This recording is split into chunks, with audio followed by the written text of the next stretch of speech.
Chapter 7.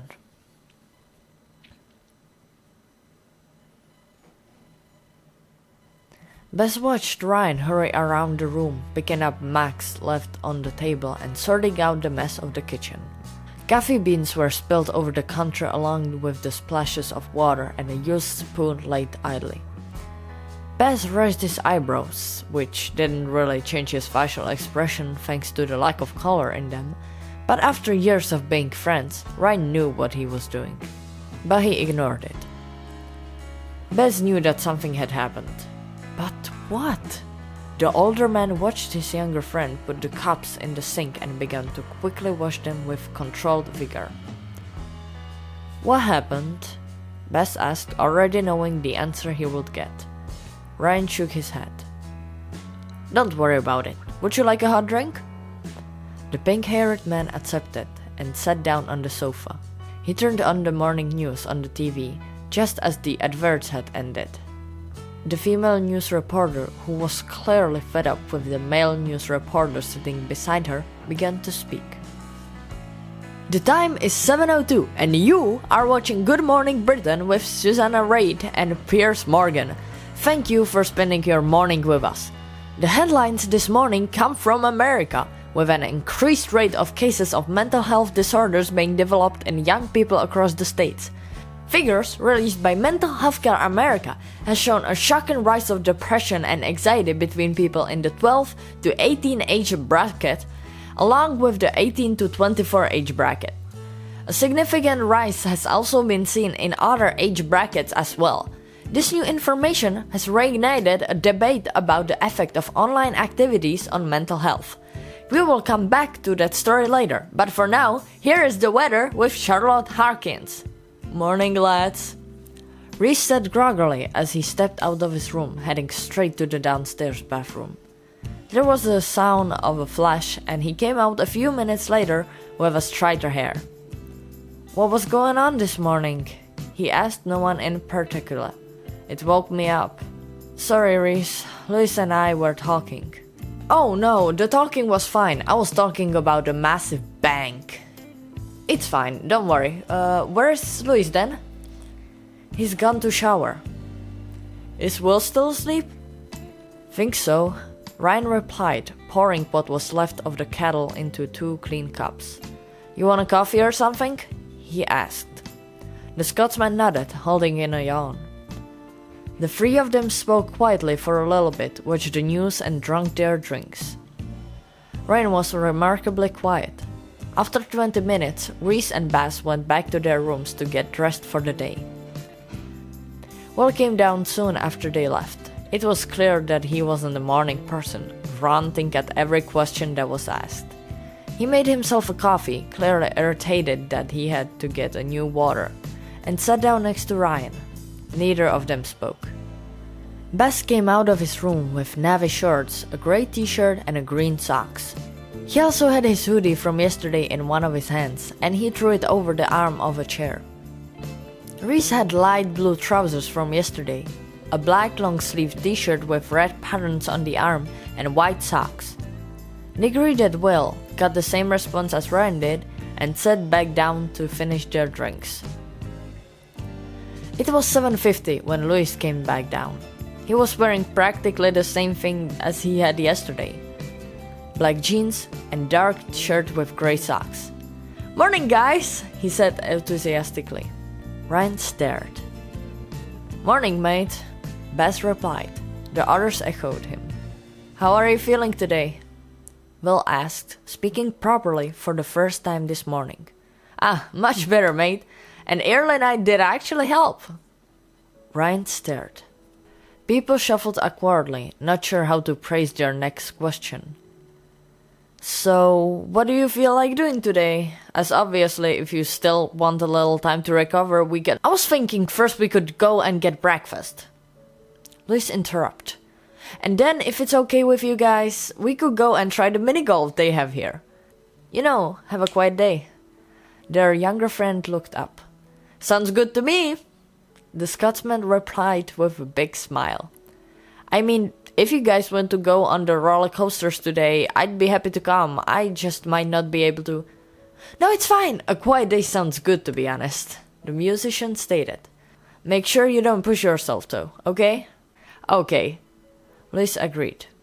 And maybe, take it easy from the vlogging today. Don't want to get too stressed about it, right? Ryan told Luis, who simply shrugged. It doesn't stress me out. Ryan shook his head and looked down. Luis has to be faking it. That's the only explanation. He got a few curious glances, but everyone else still hadn't fully woken up yet, so they took no note of it. Baz went to go and brush his teeth while Will went upstairs to get dressed. He came back down shortly with black socks, black trousers, a purple shirt with different colored dots on, and a black zip-up hoodie. Everyone started to get their shoes on and grab their phones. Baz left his at the cabin though. His phone died last night, and he put it on charge, but had forgotten to turn on the switch on the plug. And Professor Charles, can you confirm the rumor that the evidence about young people's mental health has risen due to the unexpected links between online celebrities and... The morning news presenter said before the TV was turned off. I'll look up, Baz said as he let everyone go out the door before him. He pulled out the key and gave the room one last scan of anything important they needed to take with them before following his friends outside. Ryan quietly slipped away from the group as they walked to wait for his older friend at the door. Baz, something's wrong, he whispered. The anxiety in his voice caught the pink-haired man by surprise. What's wrong? I didn't want to say it in front of everybody.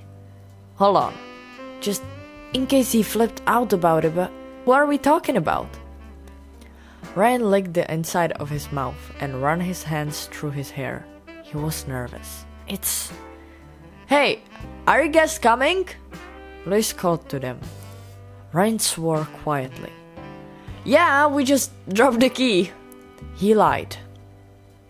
Baz looked sternly at his younger friend. What did you and Luis talk about this morning? Ryan glanced back and forth between his friend and the group walking away from them. I'm going to tell you later, come on. He stormed off after the group.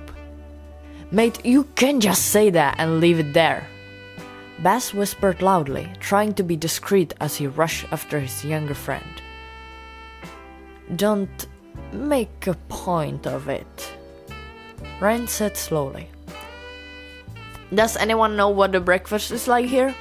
He asked the group, ignoring the questioning looks from Baz.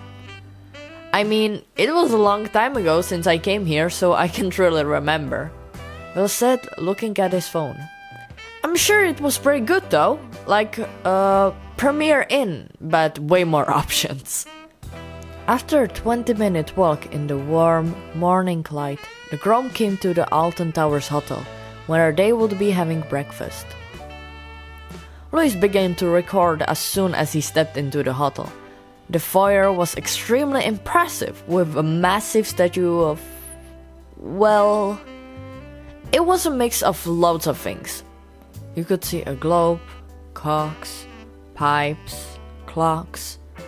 The entire thing was made to look like a shape of a hot air balloon, but what it contained was really up to wonders of imagination.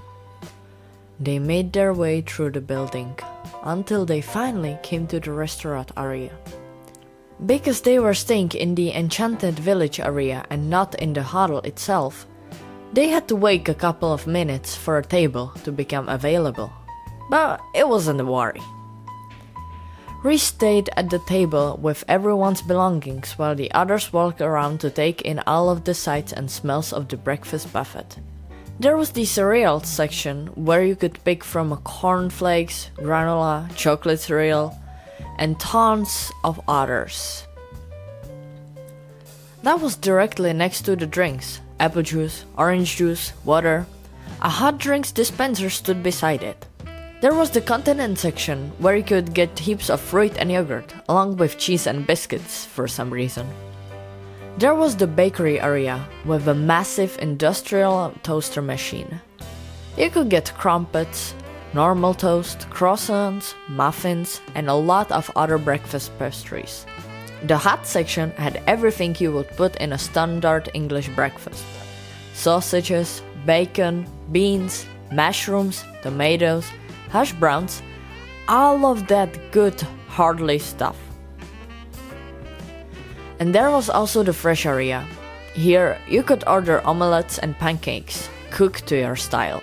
While Louis and Will went for something lighter to start, namely watermelon and pineapple, Ryan and Baz went straight for the hot section. They came back with steaming plates of food and placed it on tables so that they could go and get drinks.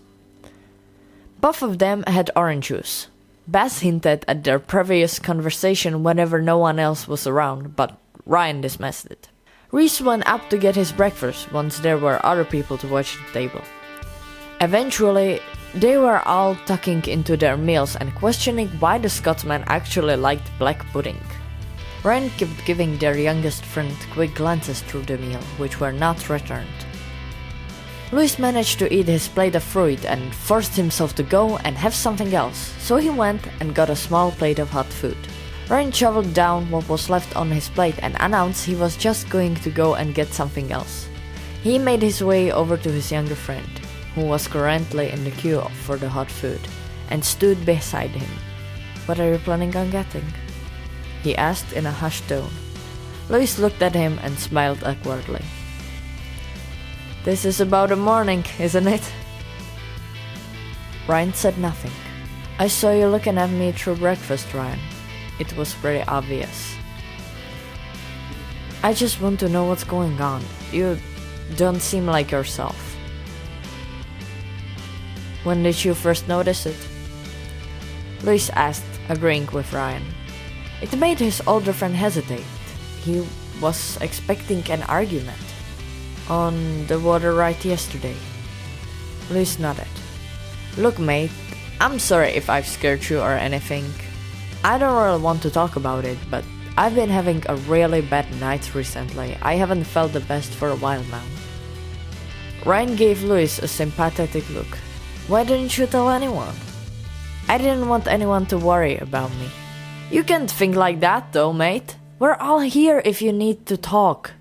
Ryan gestured at the group sitting around the table. "All you have to do is ask." "Yeah, I know," Louis said in a defeated manner. "I just don't feel like it right now, so please don't tell them yet. I want them to have a nice holiday, not have it ruined by my little problems." Ryan glanced at the table. Baz was watching. He looked back to his younger friend and saw his eyes flicker back to him. "Well, you know, if you need to, you can always come and talk to me, right? I'll always be there for you, and that's a promise I intend to keep." Louis nodded, but didn't look fazed by his older friend's words. He signed. The person in front had finished getting their food, so Louis stepped forward and gave Ryan a weary smile. "Any recommendations?"